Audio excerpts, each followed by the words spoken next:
Oi, pessoal, tudo bem? Então, conforme eu prometi para vocês, vou gravar agora essa aula, então, que é uma forma assim de ajudar vocês a compreenderem melhor a discussão sobre a causação metafísica na filosofia do Hume.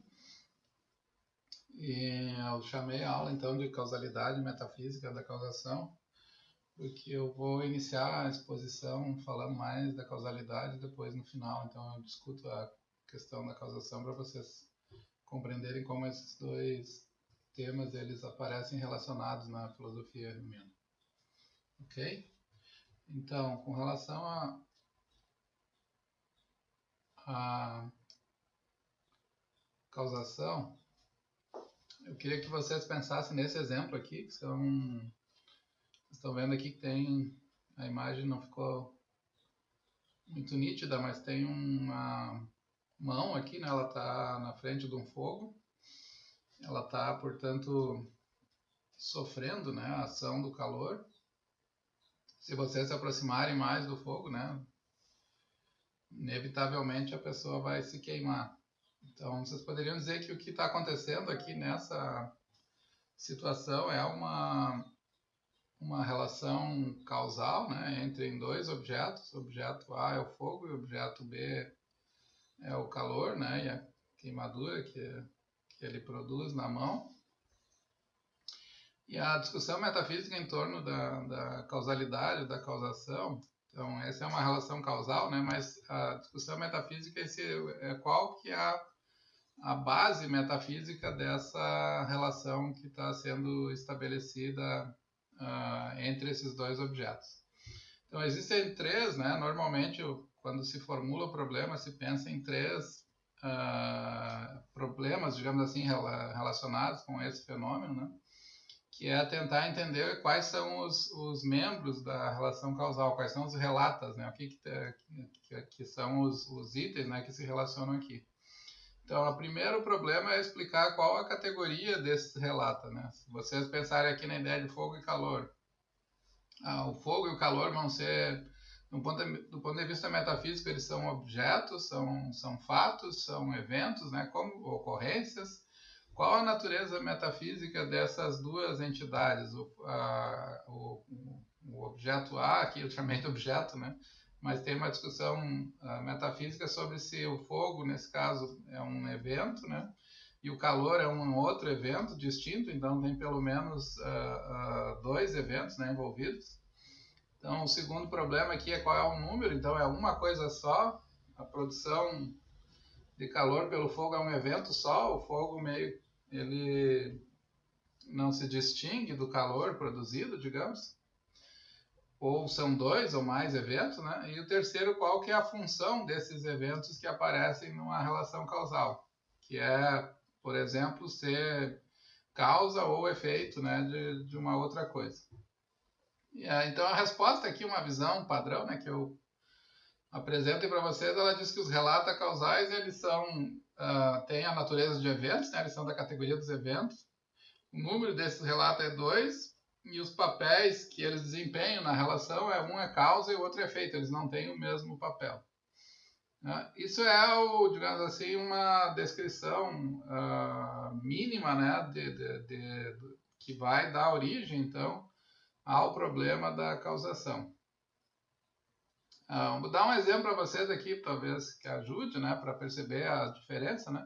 Então pensem não mais agora no fogo e no calor, mas pensem em duas bolas de snooker ali, bilhar, acho que o pessoal chama, né? Que elas se tocam. Vocês usam então o taco, né, para impulsionar uma determinada bola, a bola branca, né, que vai atingir lá a bola 9. Então, quando a bola branca atinge a bola 9, na caçapa do canto se diz que é um efeito, um evento E1, né, da bola branca atingindo a bola 9. Esse é o primeiro efeito. Então, a bola branca bate na bola 9, esse é o primeiro acontecimento. E depois tem um segundo evento, então por isso que são dois eventos, que é da bola 9 caindo na caçapa do canto. Desse modo, o E1 é a causa, né? Foi ele que produziu o E2, que é o efeito da ação da bola branca, né? Em suma, então, nessa visão padrão da causação, os relatos causais são um par de eventos, e esses eventos têm funções diferentes, um é causa e o outro é efeito, e eles são, né, pelo menos aqui, né, nesse caso, dois eventos separados. Então, evento 1 e evento 2 são dois acontecimentos distintos. Agora, isso que eu estou apresentando aqui de uma maneira geral foi discutido pelo Hume, né? Eu mandei para vocês um material do professor Plínio Smith, da USP, né? Agora ele é professor na Unifesp. Ele discute toda a ideia de conexão necessária que está por trás da causação, e discute também o debate humeano em torno da causalidade. E eu vou retomar essa discussão sobre a causalidade para depois inserir, então, introduzir a discussão sobre causação. Então, vamos supor aqui, né, a perspectiva que vocês devem assumir, né, para o andamento aqui do raciocínio, é que existe um fenômeno, como um acontecimento, né, como esse do fogo e calor, ou de uma bola de bilhar batendo na outra, né? O que o Hume diz sobre essa situação? Então, ele diz que a mente humana ela só percebe, né? Vocês lembram que o Hume é um seguidor da teoria das ideias da moderna, né? Ele diz que a mente só tem acesso a percepções. Nós não compreendemos a natureza íntima dos objetos na realidade. E as percepções, elas são de dois tipos. Elas podem ser impressões ou podem ser ideias. Impressões são as aparições dos sentidos, né, quando vocês enxergam algo. E ideias são cópias fracas dessas impressões, né, que ficam na nossa mente. Então, por exemplo, o Hume diz que a impressão do abacaxi, por exemplo, é provar um abacaxi. E a ideia, não sei, de abacaxi é a ideia do que fica, né, na memória, na mente, do gosto, né, e do tipo de sabor que tem o abacaxi. E o nosso conhecimento ele é estruturado a partir de relações de ideias. Nós nos movimentamos no mundo, né, porque nós conectamos ideias na mente, né? E assim a gente consegue monitorar, criar um mapa, digamos assim, né, do que é a realidade. O Hume também defendeu, além dessas percepções, né, ele diz que elas nos dão um certo contato com a realidade, então, que vocês poderiam dizer que é uma teoria fenomenalista, né? O mundo está existindo assim na nossa frente, de uma maneira mais ou menos desajustada, assim, né? Tudo meio sem significado, mas nós damos uma significação para a realidade. Nós transformamos, né, esse mundo sem sentido numa espécie de série regular, ordenada, né? Então, quando a gente toca no fogo da primeira vez, na segunda vez a gente não faz mais isso, ou mesmo crianças pequenas já não tocam, né, no fogo de modo algum. Se a gente vai entrar num rio, né, a gente sabe que o rio, se ele for profundo, né, as pessoas vão se afogar, então a gente toma cuidado. Então, todo nosso monitoramento da realidade, né, do ponto de vista cognitivo, do ponto de vista epistêmico, ele envolve criar projeções, assim, estruturas de compreensão da realidade ao nosso redor, que em última instância tem um formato de regularidades, né? Eu crio expectativas, por exemplo. Se eu vejo o rio, eu não vou pular dentro dele porque sei... Um rio caudaloso, né? Como ele diz, eu sei que posso me afogar. Então, como é que essas estruturas regulares, né, do mundo, como uma cadeia ordenada, digamos assim, em que vários objetos mantêm ligações entre si, fogo e calor, neve e frio, água e afogamento, né, e etc., né? Como é que essas regularidades elas são construídas na mente, né? E mais ainda importa para nós aqui, né, como que essas regularidades, qual o estatuto dessas regularidades no mundo. E o Hume tem alguma dificuldade para explicar isso, né? Primeiro porque ele a teoria da mente dele diz que a mente só tem acesso a percepções. Então, se vocês olharem para o fogo e calor, o que vocês vão ver? Vocês vão ver duas percepções, o fogo de um lado e o calor do outro. Mas não parece ter nenhuma conexão entre as duas. Como é que se explica, então, que elas têm uma regularidade, uma conexão, né, entre si, como aparentemente parece haver? O problema, então, que ele enfrenta aqui é explicar as relações entre ideias que nós estabelecemos, assim, no nosso modo de figure out, né, de compor o mundo, envolve supor um poder causal, uma espécie de conexão última, assim, atuando sobre os eventos, objetos, que faz com que a presença de um objeto A ou de um evento A cause uma ocorrência B, que é o efeito, né, um evento B. O fogo produz calor. Então, a dificuldade dele é explicar isso, é uma suposição, né, porque se a nossa experiência ela só nos dá acesso a percepções que são isoladas, essa conexão que nós fazemos na mente, que faz com que a gente antecipe eventos, sempre que se colocar na frente do fogo, já esperar que ele vai queimar. Essa suposição, ela existe de fato essa conexão, ou ela é algo que a nossa mente coloca no mundo, né? Como explicar, portanto, a suposição de que objetos estão, em última instância, metafisicamente conectados, né? Que existe uma conexão, um poder, ele chama uma conexão necessária entre esses diferentes objetos que nós encontramos na natureza. Então, ele diz que como é que ele encaminha o tratamento desse problema. Ele diz que a transição ela pode ser explicada, assim, eu pergunto, né, ela pode ser explicada por uma impressão sensível de um poder ou conexão necessária? Parece que não, né? Porque nós não temos acesso sensível a nada desse tipo. Ela pode ser explicada pela razão? Existe outro caminho para explicar essa conexão entre objetos? Então, as três alternativas que ele considera são os sentidos, por um lado, né? Então, os sentidos aqui, no caso, eu teria que ter uma percepção de regularidades daquilo que liga ou vincula dois eventos.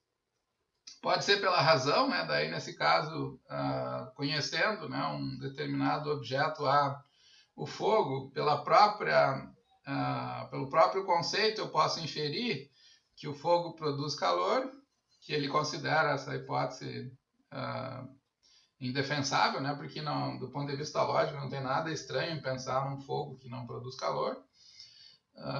Acho que até existe, né, algum tipo de fogo, né, dependendo do produto químico que se usa, né, tem fogo frio, acho que eu já ouvi falar de alguma coisa assim. E ele também considera, então, uma terceira alternativa, que vocês vão ver no texto, que ele chama de experiência, né, mas o termo que também ele utiliza para isso é a imaginação.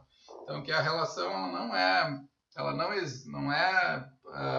digamos assim, do ponto de vista causal, né? Não estou falando agora tanto da causação, mas a relação em si mesma, ela não está na realidade, ela é algo que nós projetamos no mundo mentalmente, né? Através da percepção dessas regularidades. Então, vamos ver cada uma dessas alternativas, o que ele tem a dizer sobre elas. Bom, ele primeiro responde e diz, bom, não pode ser os sentidos, né, que nos dão essa compreensão de um vínculo causal entre dois objetos. Um vínculo de tal ordem que me leva a esperar, sempre que um objeto A aparecer, um evento A aparecer, a ocorrência do evento B. Ele diz que os sentidos não podem ser responsáveis, essa é uma citação dele, né, pela passagem da causa para o efeito, pois na percepção a única coisa que nós temos é a admissão passiva das impressões através dos órgãos da sensação, sem qualquer ato de pensamento, né? Como existe uma antecipação, existe uma certa atividade, né? Quando eu estou na frente do rio e eu já imagino que vou me afogar, essa atividade não pode ser dos olhos, né? Dos sentidos. Ele achava que os sentidos tinha uma certa separação entre sensação, né, e pensamento. Os sentidos não têm componentes conceituais, teóricos, né? Então, não pode ser os sentidos que me levam a enxergar essas regularidades no mundo. Por meio dos sentidos, né, não é possível realizar, ele diz, qualquer ato de pensamento que nos permita antecipar eventos ou objetos, nós apenas temos acesso ao que é dado no momento da percepção, que são eventos isolados, né? Se nós não fôssemos seres minimamente intelectuais, né, o Hume diria, a gente veria fogo, veria calor e não conseguiria nunca juntar essas duas coisas. Então, porque os sentidos não juntam coisa nenhuma, né? Eles só veem coisas acontecendo, digamos assim, uma na sequência da outra, né? Com uma certa contiguidade, né? Uma certa semelhança, uma certa repetição, mas nunca como coisas vinculadas entre si, como nós pensamos, né, num ponto de vista causal. Ele também diz que não pode ser a razão, porque a razão só conseguiria fazer isso pressupondo que exemplos dos quais nós não tivemos experiência se assemelhariam àqueles que nós tivemos experiência e que o curso da natureza continua sempre uniformemente o mesmo. Mas ele diz que esse princípio não pode ser demonstrado porque não é contraditório conceber alguma mudança no curso da natureza, né? Então, a prova racional, digamos, da causalidade, ela teria que supor que as causalidades visadas, percebidas na natureza, elas são causalidades, então eu aprendi elas no passado, eu tenho que provar que essas causalidades elas vão se repetir no futuro, mas não tem como demonstrar esse princípio, né? Porque é sempre possível supor que a próxima experiência, né, ela vai dar origem, né, do ponto de vista racional, pelo menos, embora empiricamente não é isso que acontece, mas do ponto de vista lógico é bastante provável, é completamente factível pensar, né, que o mundo vai se comportar de uma maneira completamente diferente do que ele se comportou. Então, não pode ser pela experiência sensível e também não pode ser nesse sentido pela razão. A única forma é o que ele chama de pela experiência que nós aprendemos, né? A experiência aqui é uma faculdade, né, que ele chama também, ele vai descrever através de certos processos imaginativos, né? Então, nós compreendemos a natureza como um todo estruturado, não porque, de um ponto de vista racional, isso é defensável, nem porque, do ponto de vista da experiência sensível, nós tenhamos acesso a essas regularidades, né? O que nos faz conceber o mundo como um todo regular são processos, né, experienciais, onde a imaginação, que é uma faculdade que não é nem racional, né, e nem ela tem componentes sensíveis e tem componentes projetivos, né, ela costura, digamos assim, a realidade de tal maneira que nos faz crer que existem essas propriedades no mundo, né? Então, ele diz numa passagem que a razão nunca pode nos mostrar a conexão de um objeto com o outro. Isso, no fim das contas, se deve à experiência e à observação de suas conjunções constantes em todos os exemplos passados. Quando a mente, portanto, passa da ideia ou impressão de um objeto para a ideia ou crença no outro, ela não está determinada ou não é determinada pela razão, mas por certos princípios que associam as ideias desses objetos unindo-os na imaginação. Então, tem princípios imaginativos, digamos assim, os princípios, na verdade não são imaginativos, são princípios experienciais, mas eles atuam na nossa imaginação, como, por exemplo, o hábito, a repetição, o costume, né? O fato de a gente sempre ver fogo com calor faz com que a gente se habitue a esperar o calor, mas não existe ligação mais forte do que essa repetição, do que esse hábito de esperar. Então, no fundo, o mundo é organizado para nós graças a processos que não são racionais. Por isso que o Hume é chamado de um naturalista, né, por vários autores, o Norman Kemp Smith, o Barry Stroud, né, vários filósofos defenderam, né, no passado, e até hoje aceita, né, essa tese, que o Hume é um naturalista, porque ele pensa que as nossas crenças fundamentais, como, por exemplo, a crença causal, acreditar que existe, que o fogo e calor, né, mantêm certas relações causais entre si, essa é uma crença que, em última instância, ela não depende de processos intelectuais, não depende simplesmente também só da sensibilidade, ela é um efeito, né, da maneira como a mente interage com o mundo. É um efeito do modo como os nossos sentidos, em em coordenação com a nossa mente, produz certos resultados que são crenças que ele chama de crenças instintivas ou crenças naturais que nós não conseguimos evitar. Não tem como alguém deixar de acreditar que o mundo é um todo ordenado, né, sequencialmente, de acordo com certos princípios de estruturação causal, mesmo que a pessoa quisesse, porque o fato dele se colocar no mundo, né, como uma pessoa minimamente equilibrada, digamos assim, né, do ponto de vista do funcionamento cognitivo, o fato dela simplesmente circular no mundo vai fazer com que ela chegue a esse mesmo tipo de resultado por imposição, né, da natureza. Os resultados, então, dessa primeira parte aqui, que é tentar entender como é que nós chegamos a crer se o mundo, se aquilo que nos aparece na experiência são simplesmente fatos pingados, isolados, né, sem nenhum traço, né, de ligação entre si, que vai vinculando um ao outro, né, como é que nós construímos essa imagem do mundo como um todo causalmente ordenado. Então, o que eu estava tentando dizer, como é que ele equaciona, como é que ele chega à compreensão do vínculo entre causa e efeito, né? Ele vai dizer que é resultado de um processo imaginativo em associação com a estrutura, com o modo como a experiência se organiza, né? com a contiguidade entre os eventos A e B, né, do modo geral, faz com que a gente, por hábito, espere que sempre que um evento tipo A aparecer, um evento tipo B também vai ocorrer. Como o hábito não é algo racional, é uma repetição, é uma experiência, né? Até os animais, digamos, têm hábitos, né? Tem essa experiência da habitualidade, digamos. Então, no fundo, no final das contas, a conclusão aqui é que causalidade não... A ideia, né, da crença na causalidade, que o mundo é um todo causal, em última instância, depende, né, não de processos inferenciais especiais, né, intelectivos, mas processos naturais, instintivos, né, que nós herdamos. Então, o Hume admite algo semelhante, aqui vocês podem dizer algo semelhante à necessidade natural, ele aceita que existe algum tipo de regularidade na natureza. Essa regularidade ela é explicada, essa crença, né, ela é explicada pela atuação, né, do costume, do hábito. Ele fala também em poder, energia, ligação, conexão necessária que nós consideramos que governa o curso da natureza.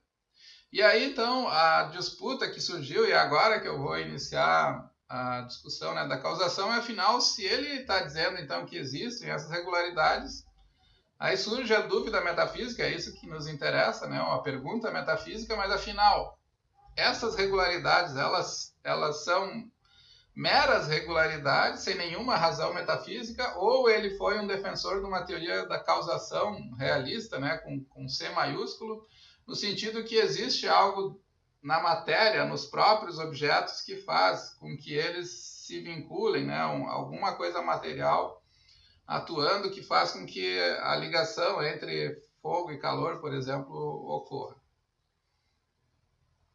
Se vocês quiserem ler algo mais além do material do Plínio, talvez tem um capítulo sobre crença causal, essa aqui é a minha dissertação de mestrado, que foi publicada pela Edunisc em Santa Cruz do Sul.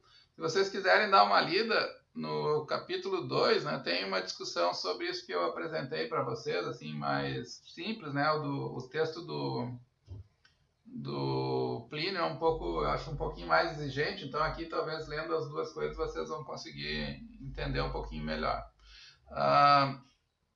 Mas o que eu queria, então, agora na sequência dessa discussão, então, é abordar esse último ponto aqui, afinal, e isso que é interessante para nós em metafísica, né? O Hume, ele considerou que essas regularidades que eu vou citar aqui, né, com um certo cuidado, nós projetamos no mundo, nós construímos o mundo como um todo regular.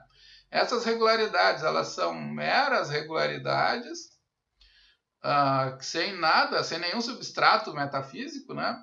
ou ele defendeu que há, de fato, metafisicamente falando, né, um poder na natureza que ligaria, né, a causa com o efeito aqui, né, que faz esse vínculo. Então, existe uma conexão necessária na natureza ou, uh, ou não?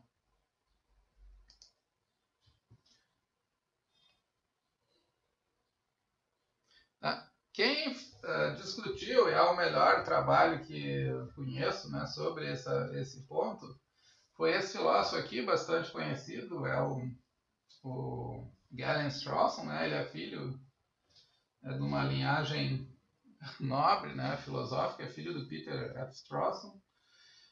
Esse aqui é a segunda edição do livro dele, né? Eu tenho uma edição bem antiga, essa é do tempo que eu fiz a minha dissertação, acho que vocês vão ver aqui, né, esse livro aqui, The Secret Connection.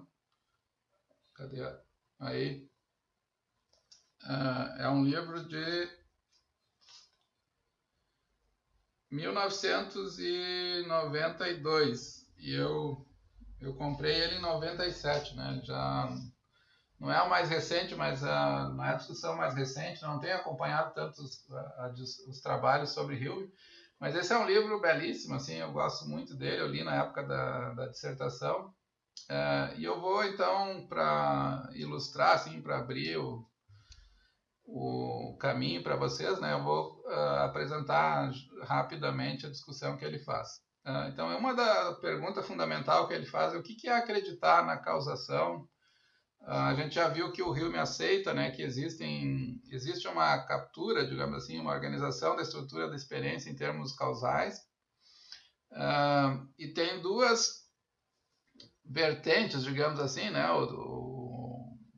uma formulação tradicional forte, digamos assim, né, da causação, queria dizer que há algo sobre a natureza do mundo, tem alguma coisa na realidade em virtude da qual o mundo é regular no seu comportamento. Isso é acreditar numa causação, né, com metafísica, né, em sentido maiúsculo, né? Tem algo real em virtude no mundo, né, em virtude do qual ele é regular como eles têm se comportado, como a gente percebe, né, normalmente. E que esse algo é a causação, então quem acredita na causação diz que a causação, um poder, uma conexão, ou parte, né, do que está envolvido na causação, mas pelo menos esse algo tem que estar ligado à causação, né? É uma ideia mínima aqui, que acreditar na causação significa acreditar, portanto, que existe algo, né, no mundo em virtude do qual ele é regular, tal como nós percebemos. Existe aqui, né? Então, não esqueçam dizer que falar em causalidade, né, significa que existe algo, né, no mundo em virtude do qual ele é regular. Não é apenas regularidade, né? A ideia aqui seria fundamental essa. Não é por acaso que o mundo é regular. O mundo é regular porque existe algo na realidade que faz ele ser regular. Essa é a teoria, esse é o problema da causação, né? Então, metafísico da causação.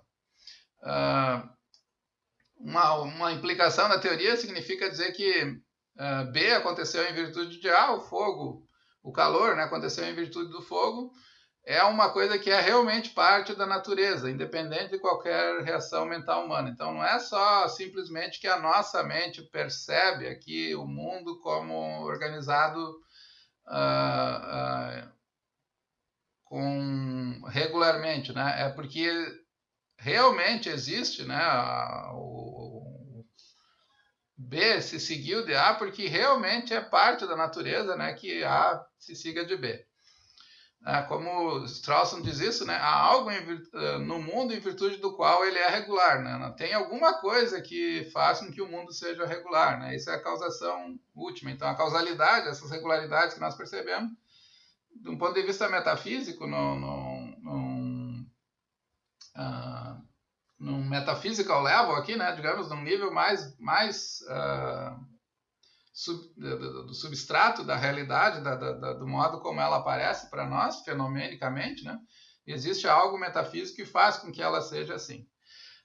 Ele formula, o Peter, eu esqueci de colocar aspas aqui, né, mas o Peter Strawson formula essa ideia dizendo que forças objetivas fundamentais governam o comportamento no mundo. Essas forças são características elas são essencialmente constituídas são características da matéria, né? Então, em última instância, a matéria, né, tem essa estrutura. Uma outra formulação, né, que também tem sido adotada, tem algumas formulações que são em termos de teoria atômica, tem outras formulações que são em termos de teorias da probabilidade, né? Eles dizem que, dado o nosso conhecimento das leis da probabilidade, a probabilidade da repetição de certos eventos causais é muito alta, então, em última instância, há algo no mundo, e esse algo no mundo pode ser pensado matematicamente, né, que é um coeficiente muito baixo, né, de desorganização, né, de não repetição na natureza, né, não precisa ser pensado em termos físicos, né, de matéria, mas pode ser pensado em termos de probabilidade. Então, aqui vocês diriam que, em última instância, assim, pense numa escala de 0 a 10. Em última instância, a causação, existe algo real e a causação real é uma probabilidade num limiar, né, próximo do 10. Mas que tem algo, tem, né? Seja lá como que ela for concebida. Aceitar, então, quem acredita na causação, né? Então, aqueles que acreditam, eles sustentam que, em geral, o mundo, dada a sua natureza, não pode ser senão regular como ele é. Isso que é ser defensor, né, de uma teoria da causação maiúscula, aqui eu não coloquei o C maiúsculo, né? Ele não poderia ser de outro modo, né? Ele tem essa estrutura é metafisicamente necessária, portanto, ele é realisticamente, né, regular, porque a estrutura última da realidade tem algo nela, né, que faz com que ela seja regular. Por outro lado, existe uma outra interpretação, então a disputa aqui é como pensar a causação. E em Hume, né, o Strawson formula bem essa discussão, eu posso também depois mandar esse texto para vocês, está em inglês, né, mas eu posso mandar. Ele diz que tem uma outra alternativa que é pensar a causação não como algo real, que faz com que o mundo seja regular, mas pensar a causação simplesmente como sucessão regular. Então, o que significa isso, né? Significa dizer...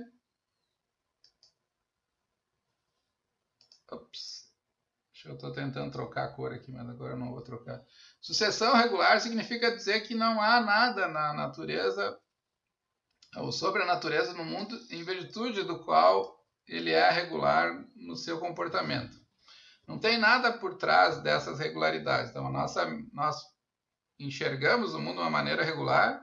Isso acontece porque o mundo, as coisas aparecem, né, para nós de maneira contígua, com uma depois da outra, sempre na mesma sequência, né? E essa repetição faz com que nós, sempre que a gente se coloque diante de um objeto, nós esperemos a aparição, a ocorrência do outro. Mas não existe nada que por trás disso, né? O que existe é simplesmente uma sucessão regular. Então, isso acontece porque acontece, não porque algo faz com que aconteça. Isso é um pouco estranho, né, de formular, mas aqui eu acho que vocês vão entender. Então, se vocês, de acordo com essa versão da sucessão regular, X ocorreu porque Y ocorreu, nunca é literalmente verdadeira, porque não existe um porquê, né? O que existe é simplesmente que as coisas acontecem uma do lado da outra, mas não porque uma literalmente produziu, tornou a outra possível, né? O fogo nunca... Não é que o fogo... a mão queimou por causa do fogo, né? A mão queimou porque o fogo e calor vêm juntos, mas essa é a única ligação que eles têm entre si. Vem junto aqui também precisa ser pensado como uma sucessão, vem um ao lado do outro, assim, eles aparecem contiguamente em sucessão regular, mas não porque tem algo na natureza, no mundo, que faz com que eles apareçam assim. De acordo, portanto, com essa descrição que o Strawson chama de teoria da regularidade, ou descrição da regularidade, né? A regularidade no mundo ela é objetivamente um fluxo completo, um acaso completo de momento a momento. Toda a verdade sobre isso é que o mundo ele é just regular, né? Ele diz ele é simplesmente regular, não tem nada mais por trás disso. Não há nada em virtude do qual ele é regular como é, nada em virtude do qual ele tem, dada a sua natureza, que ser regular, né? Não tem nada obrigando o mundo a ser regular. Ele é regular porque é, por um simples acaso. Poderia ser desregular, não tem nada por trás da realidade fazendo com que ela seja assim. Então, o que significa, né, dizer negar a causação aqui significa defender uma teoria da regularidade, uma teoria da sucessão regular. Os teóricos da regularidade, eles dizem que o mundo é simplesmente um mundo regular. Tudo que há acerca da causação, tudo que há para se dizer sobre causação é que existe regularidade. Não há nada sobre o mundo dado que é ou tem que... Não há nada sobre o mundo, né, dado que implique que ele é ou tenha que ser regular. Ele só é efetivamente regular e isso é tudo que há. Uma coisa ele diz, just happen after other one. Uma coisa só ocorre depois da outra. E nunca é literalmente verdadeiro que uma coisa ocorre porque a outra ocorreu. Isso, então, é assim, o modo como o Peter Strawson coloca a discussão. Então, a causação em Hume ela teria essas duas possibilidades interpretativas. Ele também sugere uma terceira interpretação, que é a do Tom Beauchamp, que diz que o Hume aceitaria A. Ele diria, então, que há algo na natureza que faz o mundo ser regular, mas ele nega B. Ele nega que esse algo seja uma causação metafísica, né? Como é que seria possível? Isso é uma espécie de interpretação compatibilista, né? O Hume distinguiria dois conceitos aqui. O primeiro conceito é de operações da natureza e o segundo é o de relações causais. Ele diria que existem operações da natureza independente do nosso pensamento e raciocínio. Então, existe algo na natureza que faz o mundo ser regular. Mas esse algo não é a causação, né? Ele nega que esse algo seja a causação. Então, o que a teoria dele faria? Ela interpretaria a relação causal. A interpretação afirmaria que a relação causal tem independência dos hábitos de inferência da mente, mas não nega que há algo sobre a natureza da realidade que a faz regular, embora não afirme, né, que esse algo seja a causação. Então, em última instância, o Hume diria assim, bom, tem algo no mundo, mas eu não tenho nenhum compromisso, né? O que a mente me permite perceber é simplesmente uma regularidade. Então, a regularidade é algo que é epistemicamente acessível, mas do ponto de vista metafísico, eu posso supor, né, mas não tem como conseguir estabelecer a existência, né, de uma causação real entre objetos. Então, isso daria como resultado uma interpretação que aceita, por um lado, que o mundo pode ser causalmente, no sentido forte, né, estruturado. Por outro lado, negaria, né, a afirmação de que esse algo, né, seria um poder, uma necessidade, porque as nossas operações elas não capturam as operações da natureza. Nós capturamos relações causais, mas não operações da natureza. Então, o Hume teria uma visão, assim, não comprometida, né, do ponto de vista ontológico com a estrutura última, né, da realidade. Uma última formulação aqui, então, para vocês acompanharem, né, como é interessante esse debate e terem uma impressão do que vocês vão ter que argumentar, quais teorias que vocês vão ter que procurar, né? Ele diz que, de acordo com a teoria da regularidade, a causação é um fato metafísico, né? Aqui é uma formulação um pouquinho diferente, mas ele está dizendo a mesma coisa, que é um fato metafísico que a realidade do mundo é um complexo acaso. Fluke, né? Que é o termo que ele usa em inglês. E de acordo com a concepção dele, do Peter Strawson, é um fato metafísico que ele não é um completo acaso, é um fato metafísico que está inscrito na natureza das coisas serem regulares. Então, essa é a ideia, o problema fundamental, né, que vocês vão ter que discutir. Acho que ficou claro qual é o problema. Então, as alternativas, aqui tem várias alternativas, né? Vou sugerir, se vocês quiserem procurar, né? Tem interpretações pragmáticas, né? Que diz que a regularidade é suficiente, então que a metafísica não tem que se comprometer com posições mais fortes, né, sobre a estrutura última da realidade, é suficiente, né, que as nossas predições sejam efetivas, elas deem resultado.